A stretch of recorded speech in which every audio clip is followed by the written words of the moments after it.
Today we're going to be doing a lot of driving, but with a good audio book and this beautiful view, none of us were complaining. So we were just driving along and enjoying the beautiful countryside, and got more and more beautiful, and I was like, oh, I think we're in the Highlands. So we stopped in a parking area, and look, there was even a sign for us right there.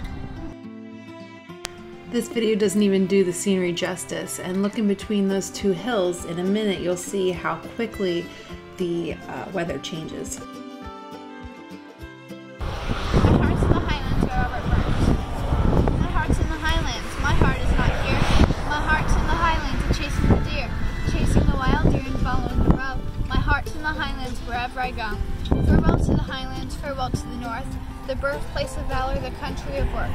Wherever I wander, wherever I rove, the hills of the Highlands, wherever I love. Farewell to the mountains I covered with snow, farewell to the shafts of the valleys below. Farewell to the forests and wild hanging woods, farewell to the torrents and wild pouring floods.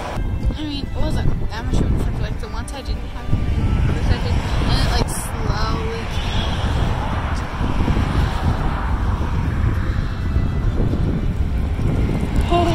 Whoa! Now you can tell training. Wow! Nice! It is about a 3-hour drive from Balmoral to Loch Ness. When we reached Loch Ness, there was a place to pull off and look at the beautiful water down below. It's a very long lake up above Inverness.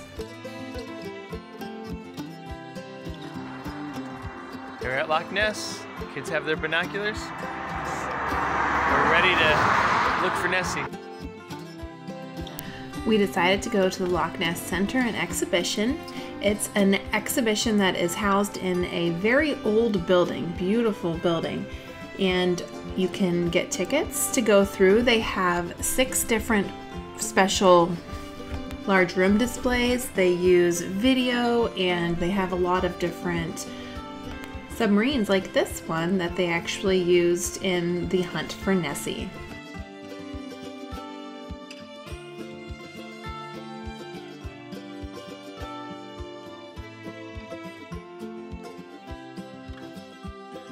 Inside the museum, they go through the different history of Loch Ness and some of the different sightings that have been made.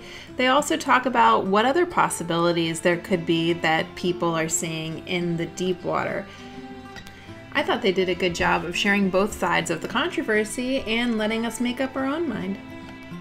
And here is the smallest submarine that a man was able to be inside in Loch Ness.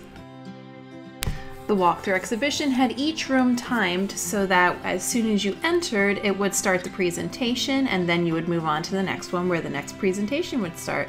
And like every place that we've been so far, there is a gift shop, and this was no exception. There was pretty much anything you could desire that had Loch Ness or Nessie on it, and they also had a lot of different things would appeal more to the tourist who is looking for a Scottish tartan or clan paraphernalia.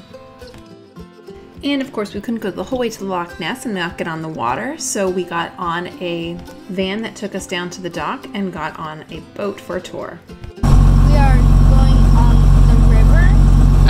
Where are we? Actually, a castle. Not a river.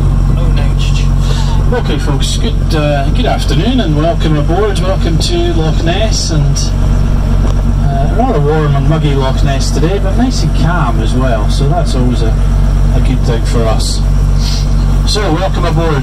My name's Ali, I'm your skipper on the boat today. Our tour guide was very informative, and he took us down the river a ways. One of our favorite things was looking at the castle, the Urquhart Castle, along the way. And actually a lot of Nessie sightings have been made from this castle. He told us a story that I thought I would share with you here.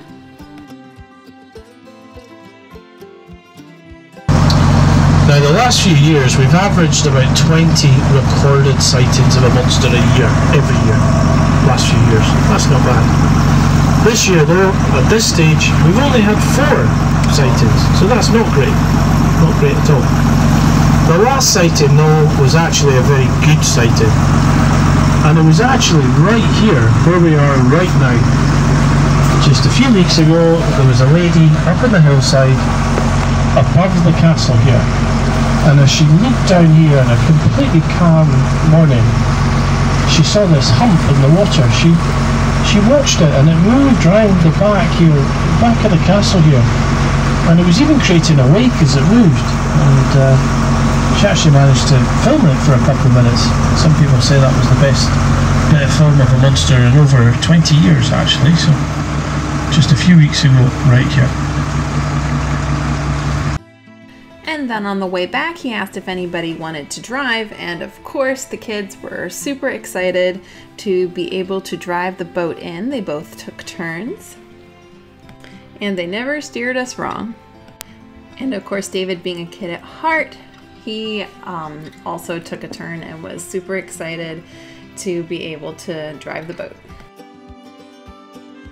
When we finished at Loch Ness, we headed down into Inverness. We decided to do some shopping and grab some dinner. Sadly, a lot of the shops were closing about the time we got there, so we didn't have a whole bunch of time to look around. Alright, we finally got some Scotland rain. I wrapped up my bag and my coat, but now my coat is basically Will we visit to Great Britain? Well, I guess it's kind of... We're in Inverness right now. I think Just finished with Loch Ness. Here, David, picture. We found some Highland coups that were part of an art display benefiting the hospice in Scotland, much like the elephants that we found in Belfast. They only have the display up for the summer, so we were super excited to see it. From Inverness to our next stop was about 2 hours. So on our way home from Loch Ness, we decided to stop and see the Beatrix Potter Garden.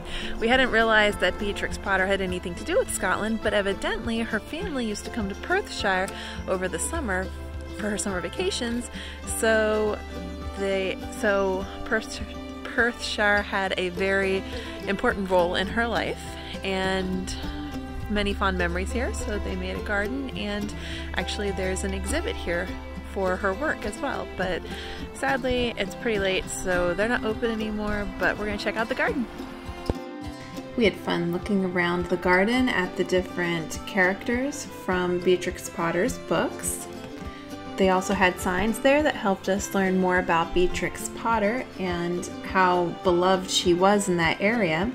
She actually bought a lot of land to keep it from being developed and to conserve it. So she is definitely someone who practiced what she preached. If you don't know much about the life and works of Beatrix Potter, a good movie that we recommend is Miss Potter. It was a movie that was made several years ago, but it's very interesting and shows more about her life and how she came up with her different characters. After the stop, we got back on the road and we are headed back to the Airbnb because tomorrow we are going to Edinburgh. Marchen lieb and drasta.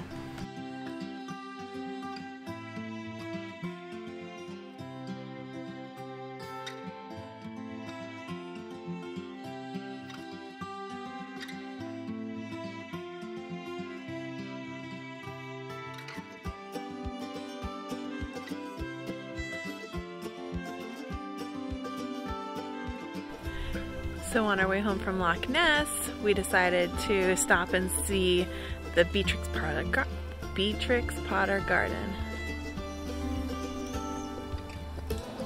So this morning on our way to Loch Ness, we saw signs for the Beatrix Potter Museum, and we didn't have time to stop then, but we thought maybe we'd come and see what it was like, and it's of course closed by the time, I think it's like 9 o'clock now, although it's beautifully light outside still because it's summer, and so it's going to be dark in probably an hour.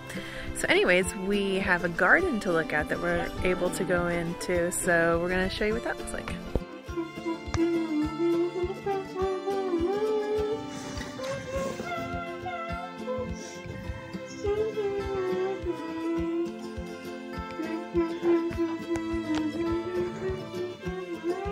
Onward, Christian soldier.